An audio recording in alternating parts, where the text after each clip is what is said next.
Welcome to the 2017 State of Digital Marketing in Higher Education from SilverTech. We are a digital marketing and technology company specializing in helping our clients create valuable digital experiences for their customers. Website and mobile development, digital marketing and strategy, user experience design, Salesforce development and integration, marketing automation, application development, and managed services and hosting, all united by our lead to loyal approach. Today, we'll be reviewing the results of our industry-wide survey and hearing from SilverTech's higher education specialists on what they feel will be some of the most important themes in the new year. Here's a look at the agenda. First up, we'll talk about the 2017 State of Digital Marketing Report. Then we'll take a look at key findings in higher education. Then it's on to resources, challenges, and top priorities. And then we'll conclude with the technology and strategy practices of effective marketing teams. I'm your host, Ian Hughes. I'm SilverTech's content marketing strategist. I also host the Lead to Loyal podcast and write for the SilverTech blog. I'm joined today by our marketing coordinator, Melissa Wolfline. Welcome, Melissa. Thanks, Ian. I'm looking forward to sharing the results of our survey.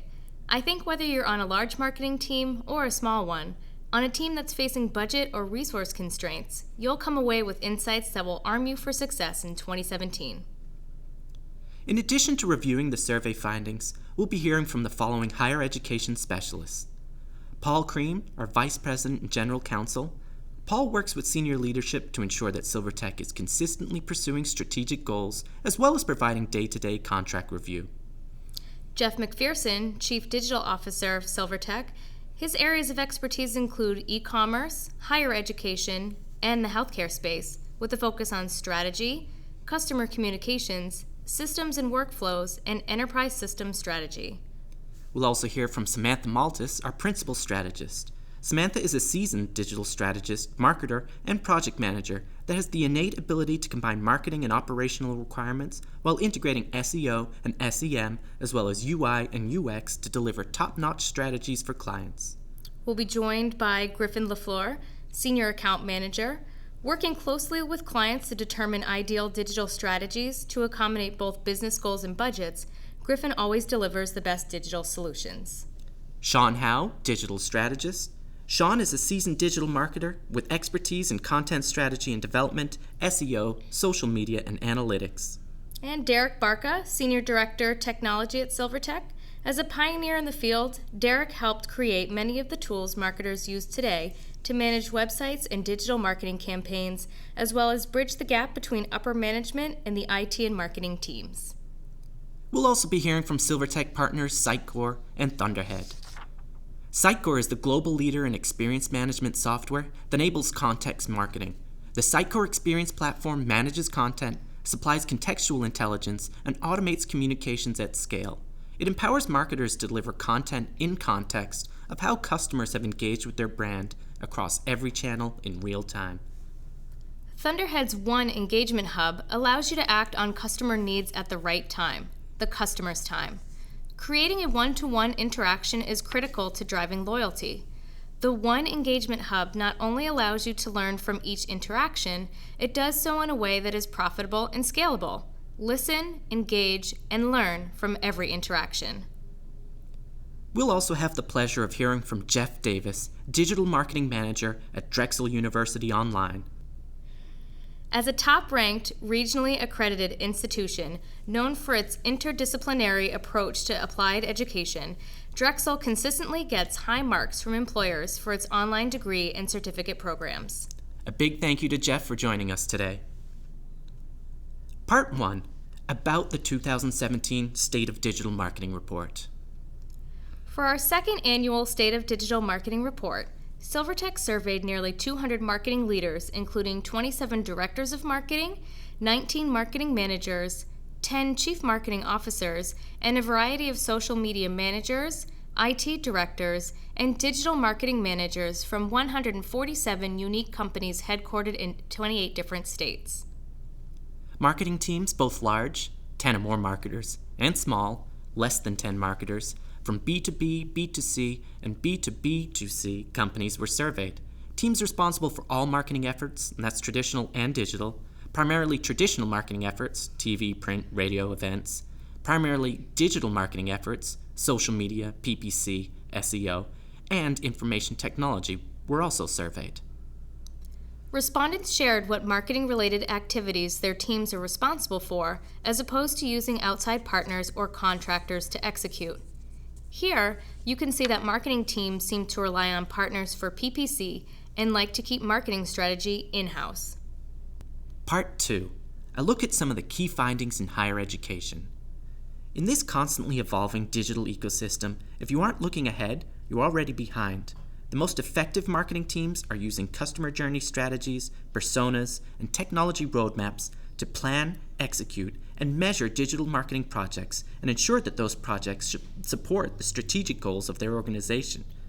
Here's a brief overview of some of the other key findings in our industry-wide survey. Large marketing teams, 10 or more marketers, are 2.1 times more likely than small marketing teams, less than 10 marketers, to identify brand awareness as very important to how they are measured for effectiveness. Large marketing teams are 1.5 times more likely to utilize personas, 1.4 times more likely to utilize a customer journey strategy, and 1.4 times more likely to utilize a technology roadmap than small marketing teams. Marketing teams that rate their website performance as effective are 1.5 times more likely to have redesigned their website within the last year than marketing teams that rate their website performance as ineffective. Let's take a slight detour to check in with digital strategist Sean Howe and senior account manager Griffin LaFleur. College and university websites face the challenge of having many different unique audiences and many different internal interests vying for website real estate.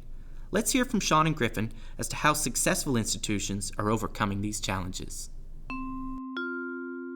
Sean, many unique audience types, faculty, students, prospects, alumni.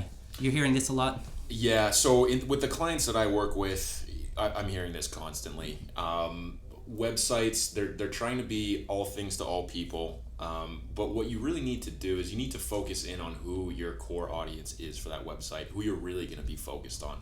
It's really hard to develop a strategy, content, information architecture, all these things if you're trying to be all things to all people. So what we've started to see and what we've started to recommend is higher ed websites having more success when they're focusing on just one of those audiences, and usually that's prospective students. Griffin, have you found that as well?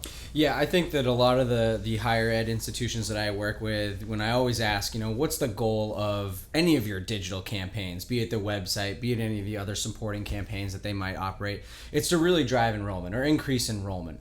That's measured in a lot of different ways to them. It could be initial inquiries, it could be actually applying, or even just scheduling a visit to the school. And I think those are important when we're talking about the many different audience types, because it also reflects people being at different points in their decision-making process. Sure, yep.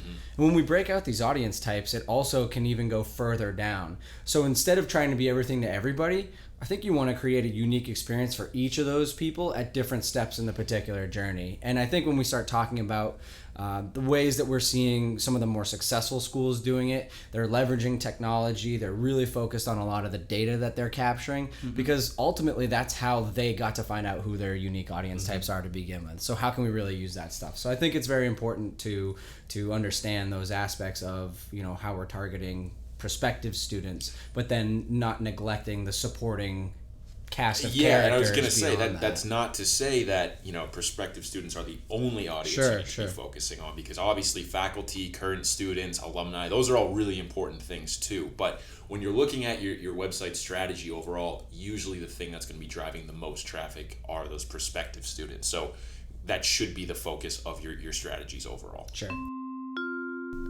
Marketing teams that rate their inbound marketing as effective are 1.5 times more likely to utilize a marketing automation platform than marketing teams that rate their inbound marketing as ineffective. Marketing teams that rate their email marketing as effective are 1.4 times more likely to utilize a customer relationship management (CRM) tool than marketing teams that rate their email marketing as ineffective. Effective marketing teams, both large and small, are using what we at SilverTech call the lead to loyal approach. So what is lead to loyal? The lead to loyal approach couples marketing technology pillars with strategic cornerstones to ensure that marketing teams can create valuable digital experiences for their leads so that they can continue down the journey all the way to loyal. Let's hear from our Chief Digital Officer, Jeff McPherson, and Principal Strategist, Samantha Maltus, on what Lead to Loyal means, particularly for higher education. The big thing about Lead to Loyal and why Lead to Loyal, or why we support and embrace and really talk about Lead to Loyal so much is kind of what got us here, Ian. And I think, and Sam, who's been with us for 5-6 years now, really attests to this. I mean, in the old days, as a digital marketing agency, we used to look at, and we used to build things, right? We'd build websites, we'd build web properties, and we'd really get engaged with the customer around, what was important about that destination. Mm-hmm. But what was always frustrating for us is that for us to really be effective, it had to do with kind of, seeing what results were, right? And seeing and achieving results. And measurement. Yeah, that's exactly right. And so, the only way you can really do that is when you see the entire life cycle of that customer.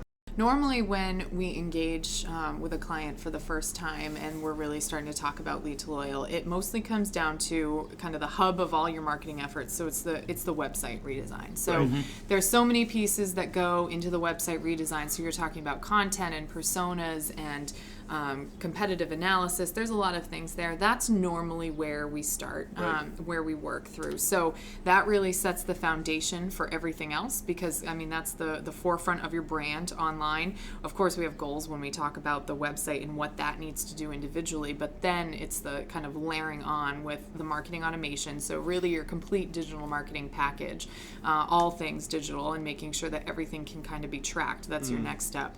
And then after that is really putting in together those individual customer records with your CRM system. So for a Salesforce or Microsoft Dynamics, for example. So it's really kind of phasing, as Jeff said, phasing in steps, looking at what is right for your brand. Because there are some brands where there would never be a band, right? So looking at what is right, what is going to make sense, what is right for your personas and your audience, and then kind of tailoring it from there. Yeah. How cool would it be, though, to have, so for example, campus tours, right? So to have all of your folks who are doing your campus tours have an iPad with who's in their group, so you know who's in my group, and then you can actually tailor that tour experience without having to ask those awkward questions. Perfect. Right? So you can actually see, okay, here's what this person looked at. They spent a lot of time on the athletics department. So, okay, so who here is interested in athletics? Oh, athletics, I see this. So some really cool things that can be done when you start to build that data warehouse together. Resources, challenges, and top priorities. Let's return to the report to look at what marketers rated as their challenges and top priorities. For the purposes of this next section, we're going to define large marketing teams as those that have 10 or more marketers, and small marketing teams as those that have fewer than 10. We felt it was helpful to make the distinction as we realized that large marketing teams are more likely to identify as effective marketing teams. More on that in a bit. Melissa? Not surprisingly, small marketing teams more often rate budget and team resource constraints as major challenges than large marketing teams. ADA website compliance. As we consider some of the challenges higher education marketers face, let's take a quick look at a topic that should be on the minds of every higher education marketer in 2017, ADA website compliance.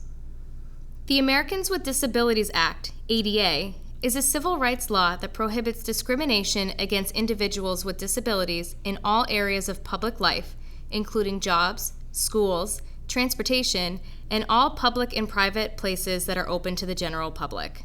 The ADA gives civil rights protections to individuals with disabilities, similar to those provided to individuals on the basis of race, color, sex, national origin, age, and religion. And in 2018, it is expected that the U.S. Department of Justice will issue regulations regarding website accessibility. Here's SilverTech's General Counsel, Paul Cream, and our Engineering and UX Manager, Andrew Eddy, discussing why it is a certainty that at some point you may want to make your website ADA compliant. Any business, but especially schools, financial institutions, or any entity that is selling goods and services through their internet website or their website needs to understand that they need to be just as accessible to people who are coming through their website portal as they would to be coming up to the building itself. So in other words, people have a right to attend classes, so they have a right to attend classes online and have the same ability to attend classes as they would if they were sitting in the room. Right. If they're engaging in financial transactions. They need to have the same ability to engage in the financial transactions as they would if they're walking into the bank. The same with people selling goods and services. They have to have the ability to acquire those goods or those services in the same way they would if they were walking into a building. Right. So the way to think about it is your building needs to be accessible. It has to have wheelchair ramps. It has to have braille on ATM machines. And it has to have all these assistive devices to help people with certain disabilities. Your website has to be just as accessible. Similarly accessible. Yep. If your site is not in compliance, no matter what, you risk segregating the user base that's coming to visit your website. If you look at that from kind of a business perspective, that's potentially missing out on leads and conversions. Sure. Yeah. But fundamentally, if it's the guidance and the guidelines that they're putting in here, and we'll get into this in a little bit. I mean, it's not just solely about users or providing access to users with disabilities. It's best practices as you're building a website, and then the actual guidelines that they enforce within these standards. Will then on top of that provide access to people that would normally have trouble visiting your website. So really it's about being inclusive in terms of delivering information to the users coming to your website. Back to resources, challenges, and top priorities.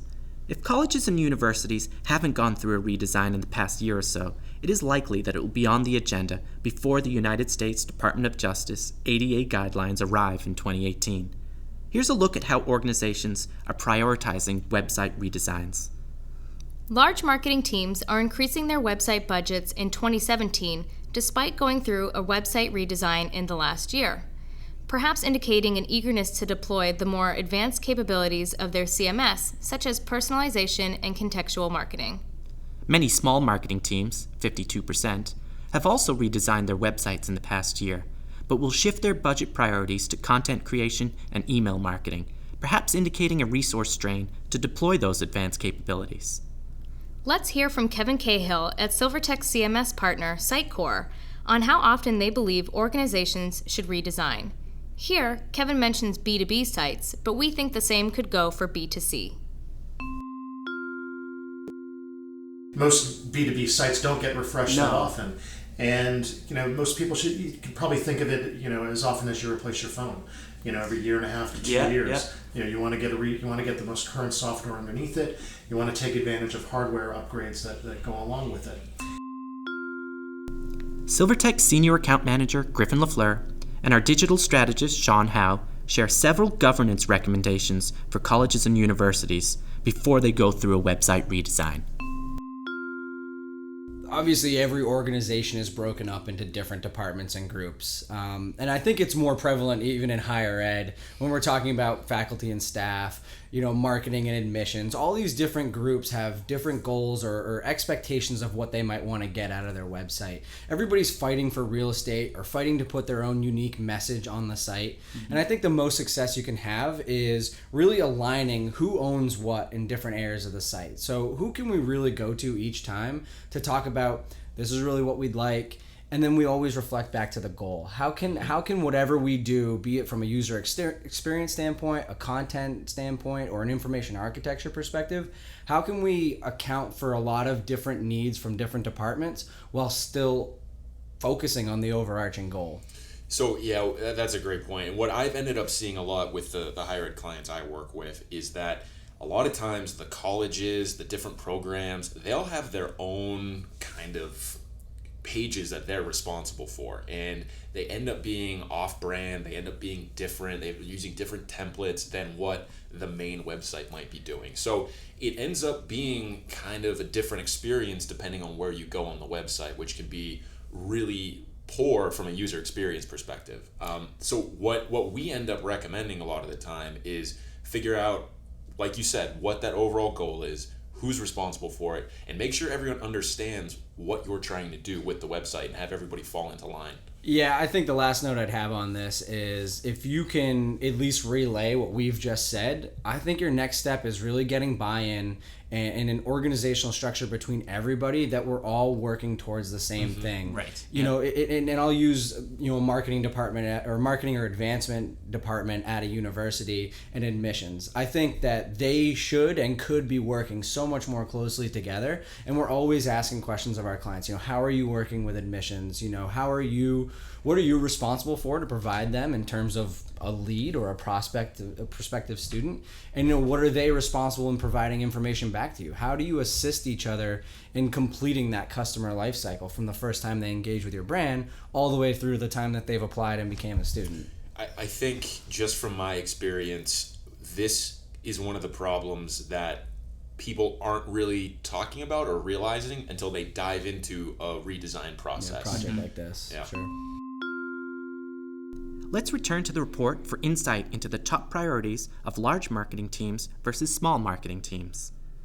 Top priorities for large marketing teams in 2017 are personalization and one-to-one messaging. Small marketing teams are prioritizing social media effectiveness. If you consider that for a moment, it starts to make a lot of sense.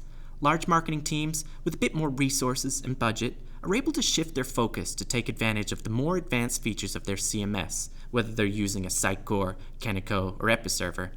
Meanwhile, resource-strapped smaller teams that may be using an open-source CMS, a WordPress, or a Drupal may not even have access to these features, so they may be looking to social media as a way to creatively recreate one-to-one personalization. As noted in the report, another top priority for institutions is mobile presence optimization. Let's hear from Jeff Davis at Drexel University Online as to how his institution is prioritizing this and going beyond merely just having a responsive website. That mobile is such a huge part of this, and if you don't have a really smart, user-friendly website on your mobile phone, you're going to be in trouble. And we've really come to the conclusion, actually, over the past couple months, that mobile is where it's going to be. It's where it's going to be for a really, really long time. And if you're not ready to go in the mobile environment, people are going to find out who really does perform well in a mobile environment, and we may lose prospective students. So really, the first step that we took was engaging in a project with SilverTech to really help us find out what's the reason of why we think, we had a bunch of reasons of why we thought that potential students were leaving our website or weren't having a good experience on our website. We just had to really dig into solid research as to really find out why it was happening. And you guys have definitely helped us out with that. In our first State of Digital Marketing report, it was clear that marketing efforts could be clearly measured and their effectiveness determined. In 2017, organizations have clear expectations that their marketing teams will perform as drivers of revenue rather than cost centers. But you can see that large marketing teams are 2.1 times more likely to identify brand awareness as very important to how they are measured. Sales growth and revenue are still very important to large teams, but they also are responsible for the metrics that are still hard to quantify. Let's again check in with Jeff from Drexel University Online as he shares how his marketing team has evolved from a lead gen focus toward the larger goal of increasing enrollment. 70% of the marketing team here is focused on lead gen. But I think the way that things are moving with our marketing department is we're focused on the end numbers. Yep. We're focused on the enrollment numbers. And that's good lead generation, that's good lead cultivation. So in terms of our marketing department, we all have a focus. But overall, we've broken down kind of those focus areas or those silos that we've always kind of been stuck in, and we focus more either on lead cultivation or lead generation as a whole to get us to that end goal of increasing enrollments. As primary end users of the core communication technologies, CMS, MA, and CRM, more on those a little later, marketing teams, both large and small, are often at the vanguard of driving digital transformation within their organizations. Brian Solis of Altimeter defines digital transformation in this way. It is the realignment of, or new investment in, technology and business models to more effectively engage digital customers at every touchpoint in the customer experience lifecycle. We see again large teams outpacing smaller ones. When it comes to engaging digital customers, large marketing teams are 1.8 times more likely to utilize a marketing automation platform. Large marketing teams are 1.5 times more likely to utilize personas, 1.4 times more likely to utilize a customer journey strategy, and 1.4 times more likely to utilize a technology roadmap than small marketing teams. With more resources, large marketing teams are able to plan ahead while remaining flexible enough to adjust as priorities shift. The technology and strategy practices of effective marketing teams. We heard from Sam and Jeff earlier, introducing our lead to loyal approach. But where does it all come together? It comes together when there's a collaboration between technology and strategy, and the engineering developer side of an institution, or their agency partner, and the marketing team. Right. SilverTech envisions a seamless customer experience that is built upon 3 essential technological platforms. Each platform fulfills a very different function that, when integrated, will provide the foundation to communicate the right messages at the right time to prospects, partners, and customers at the appropriate stages of their customer lifecycle. Let's quickly review each platform. A content management system, CMS, is the platform that acts as a repository for all content, including images, video, and copy, that is presented to visitors through a business or organization's website. Content management systems have evolved considerably since the beginnings of the web to enable improved design, usability, and management. Marketing automation is not just a passing trend. It's an actionable and useful tool that, when implemented and executed properly, can make measurable impacts on an organization's bottom line. There are several forms of marketing automation platforms. They may have their own differentiators, but their main purpose stays the same: provide personalized, targeted content to an online visitor through strategic workflows and to empirically measure and quantify the return of an organization's marketing investments. A CRM system in today's world of sales, marketing, and communications serves as a number of functions, not least an improved customer experience. Additionally, for many organizations, data is one of the most valuable strategic assets, and CRM systems house some of the most valuable data. Let's take a closer look at one of those essential platforms, the CMS, and hear from our Senior Director of Technology, Derek Barca, on its role in achieving personalization. People are always looking for that personalized experience. People, even if you are a mom and pop shop, maybe you don't think you're that big, maybe you don't think you're Amazon. The fact of the matter is everyone uses Amazon and they expect their experience everywhere to be Amazon. They expect that one-click process. They expect you to know what they want and kind of serve that content up to them, kind of give them the next logical product in their journey or what have you. So I guess when people start thinking about this, how do you start personalizing? It's not something easy to do. When we go about it, you start by segmenting users based upon explicit or implicit data. And what I mean by that, by explicit data, it's that solid, concrete data we know about someone. It's their name, it's their title, it's their company, and that's usually based on a form fill. They've raised their hand, they filled out a conversion form. You know a little bit about them already because of what they've told you. It might be geolocation. Based upon their IP address, you know where in the country they're located, what country they're in. You might know company info based on IP if you're using something like demand base that gives you a ton of company information just based upon their IP address when they're browsing to your website. If they're already a contact, you know a lot about them based upon what emails they've opened, what links they've clicked. You know lots of information about them. You can take that information, segment them into different groups, and start to personalize the experience based upon that. Implicit data is a little bit more complicated, but is also almost as valuable. Implicit data is the insights we have about someone based upon their behaviors. What content did they download? What pages did they engage with? What searches did they perform to get to your site or within your site itself?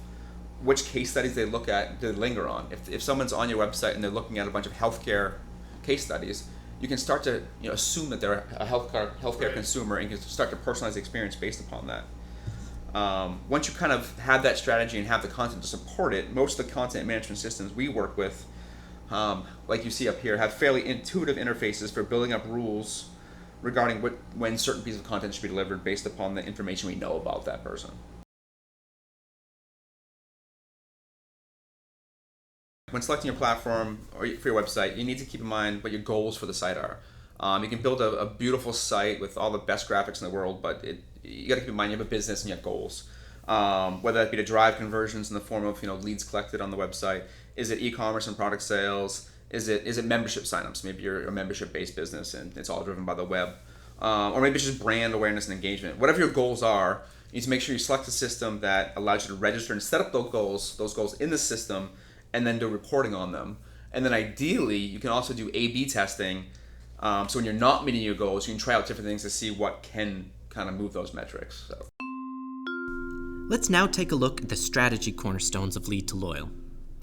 The Lead to Loyal approach allows businesses to navigate and optimize the customer experience better than ever before. By understanding each individual customer interaction, SilverTech drives engagement with integrated business intelligence to enhance both customer-facing and internal user experiences. Some of the strategy cornerstones of Lead to Loyal are persona development, customer journey strategy, and technology roadmaps. This is not an exhaustive list, there's certainly more, but these are the main cornerstones that will ensure the user experience is optimized and remains so across all digital channels.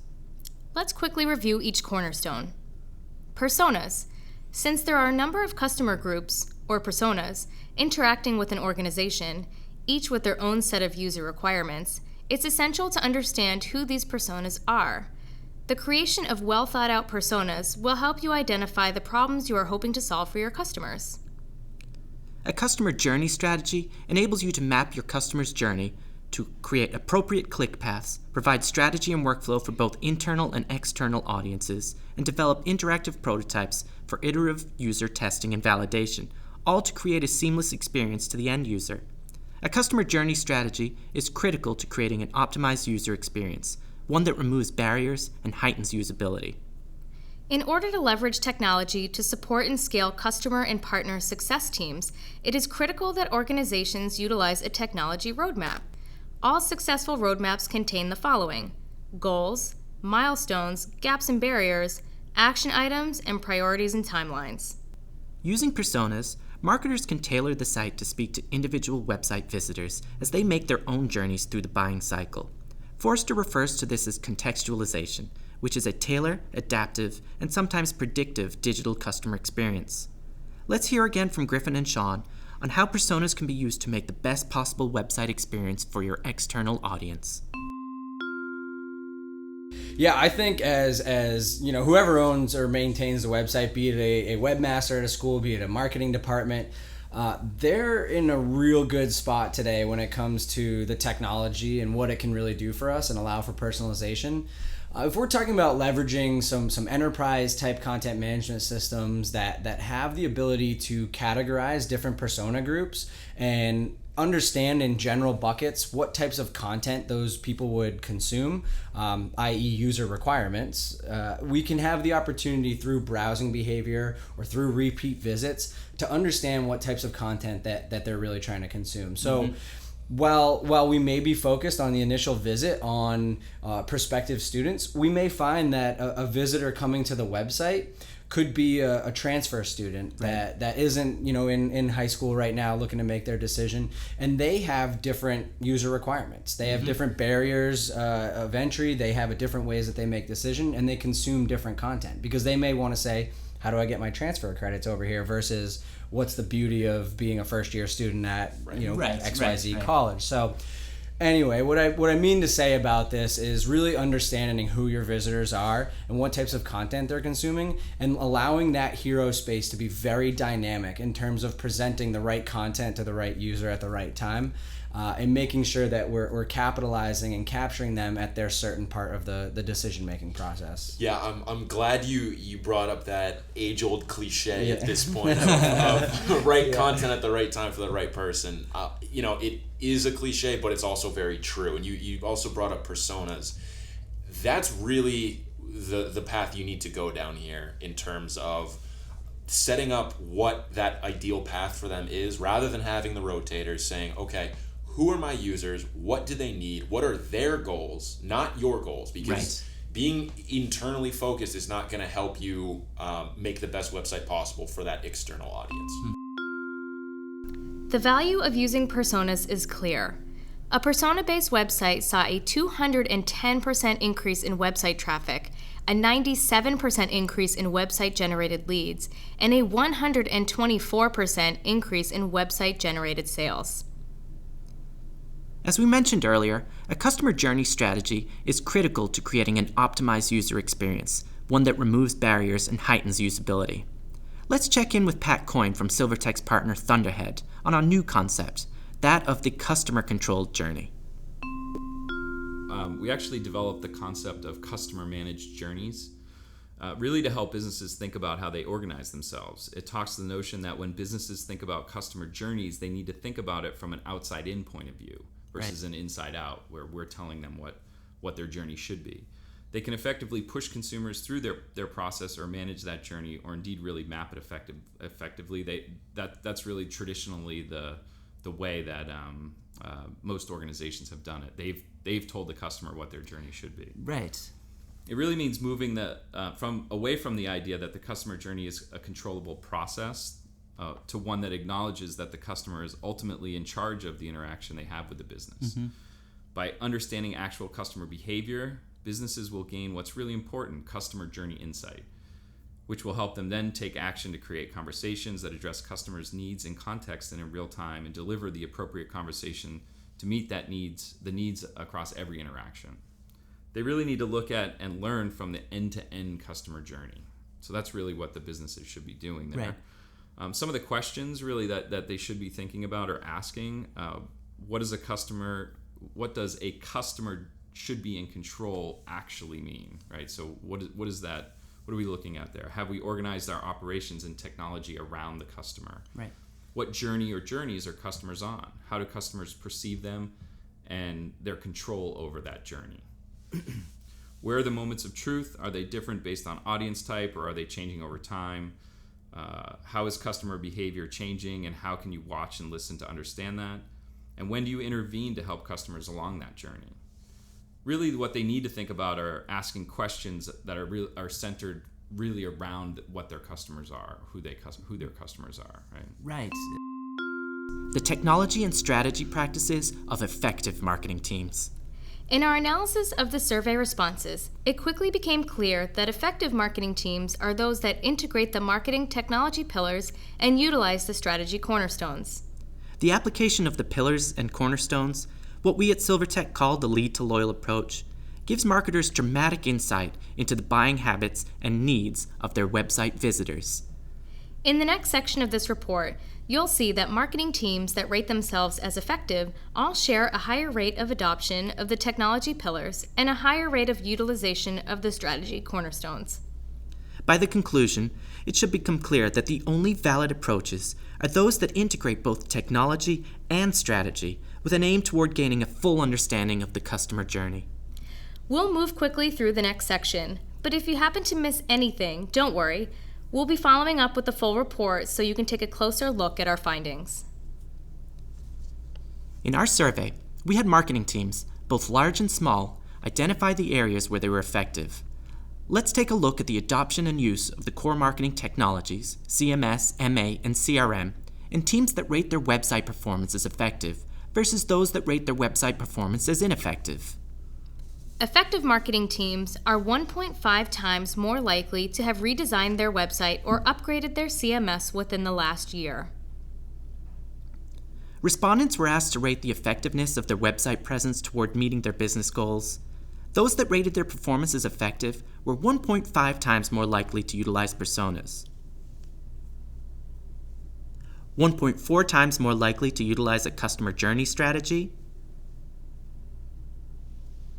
and 1.2 times more likely to utilize a technology roadmap than those that rated their performance as ineffective. Respondents were asked to rate the effectiveness of their inbound marketing toward meeting their business goals. Effective marketing teams are 1.5 times more likely to utilize a marketing automation platform. Those that rated their performance as effective were 1.2 times more likely to utilize personas, 1.1 times more likely to utilize a customer journey strategy, and 1.2 times more likely to utilize a technology roadmap than those that rated their performance as ineffective. Respondents were asked to rate the effectiveness of their email marketing toward meeting their business goals. Effective marketing teams are 1.4 times more likely to utilize a CRM tool. Those that rated their performance as effective were 1.4 times more likely to utilize personas, 1.3 times more likely to utilize a customer journey strategy,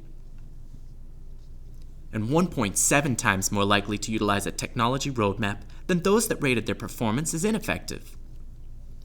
Respondents were asked to rate the effectiveness of their search engine optimization toward meeting their business goals. Those that rated their performance as effective were 1.4 times more likely to utilize personas, 1.5 times more likely to utilize a customer journey strategy, and 1.3 times more likely to utilize a technology roadmap than those that rated their performance as ineffective. Respondents were asked to rate the effectiveness of their digital advertising toward meeting their business goals. Those that rated their performance as effective were 1.4 times more likely to utilize personas, 1.5 times more likely to utilize a customer journey strategy, and 1.2 times more likely to utilize a technology roadmap than those that rated their performance as ineffective. Respondents were asked to rate the effectiveness of their social media marketing toward meeting their business goals. Those that rated their performance as effective were 1.5 times more likely to utilize personas, 1.4 times more likely to utilize a customer journey strategy, and 1.5 times more likely to utilize a technology roadmap than those that rated their performance as ineffective. How to become a highly effective marketing team. In higher education, you've felt the enormous impact that digital technology has had on the way your prospective students want to conduct business, communicate with you, and compare your offerings and services. Highly effective marketing teams are creating valuable digital experiences for their website audiences using integrated technology and advanced digital strategies. Today, prospective students expect highly designed websites when interacting with institutions. Those that prioritize the user experience, which evolves constantly, enjoy high engagement rates and are able to utilize their websites for what they are: lead generating and information giving platforms. Let's check in with Sean and Griffin for their closing thoughts.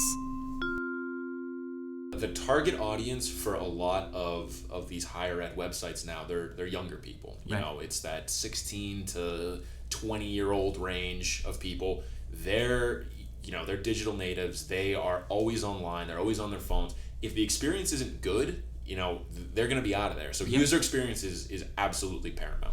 And it's not user experience. And I'd say it's just, it isn't just enough to have a website anymore, even with a good user experience. It's providing a personalized experience. Because you said context. It's context. Yeah, that's more what I mean. Context. Thank you. Because they are, digital natives. They are in this area, and when they visit their favorite app, or when they go log into Amazon, or when they engage in any type of way with the web, more often than not, they're getting a hi Sean, a hi Griffin, or welcome back, or here's some recent searches. Even taking it outside of the web experience, even for other people engaged with visiting your website or in other industries as well. I mean, it used to be in retail, when you'd go to your favorite high-end store, you were more likely to buy from that high-end store because they remembered who you were, and they had they provided you with a personalized experience, or whatever it might be. And it's still present today in so many different areas, but I think we're seeing that we have a lot more control over it in a digital asset than we did a few years back. And this is going to end up impacting your SEO and some of the other things that we talked about too. If you don't have that good user experience and people aren't sticking around on your website, they're going to bounce, they're going to leave, and that's going to end up negatively impacting your SEO, because Google's going to look at that and they're going to say, well, your bounce rate's pretty high right now. It doesn't look like the content you have on your website's very relevant, so we're not going to rank you as highly. It's clear from this report that the habits of large marketing teams, due to their relative budget and resource freedom, and effective marketing teams include persona development, the use of a customer journey strategy to map user experience, and technology roadmaps to understand the necessary technology timeline. Effective marketing teams, both large and small, are using what we at SilverTech call the lead to loyal approach. Over and over again, we saw teams that rated themselves as effective were more active users of the technology pillars, CMS, MA, and CRM, and in all cases were more active users of the strategy cornerstones, personas, customer journey strategies, and roadmaps. We expect the gaps to widen in the coming years. To close the gap, ineffective teams must start taking the lead to loyal approach. Before we wrap things up, I'd like to share a final thought from Jeff Davis at Drexel University Online on what it's like to work with SilverTech. If I had to pick one of the three, and again, every single one of the things that you just mentioned, you guys excel at, but if I had to pick the one that is probably my number one favorite thing about SilverTech is just knowing that you guys have the technology chops, that if I ever run into a problem or if there's ever an issue or if you guys need to recommend something for me, I know I'm going to get a solid recommendation from you guys. And that concludes today's presentation. We will be following up with a copy of the webinar and a copy of our 2017 State of Digital Marketing Report. On behalf of SilverTech, this is Ian. And Melissa. Thank you very much for joining us today.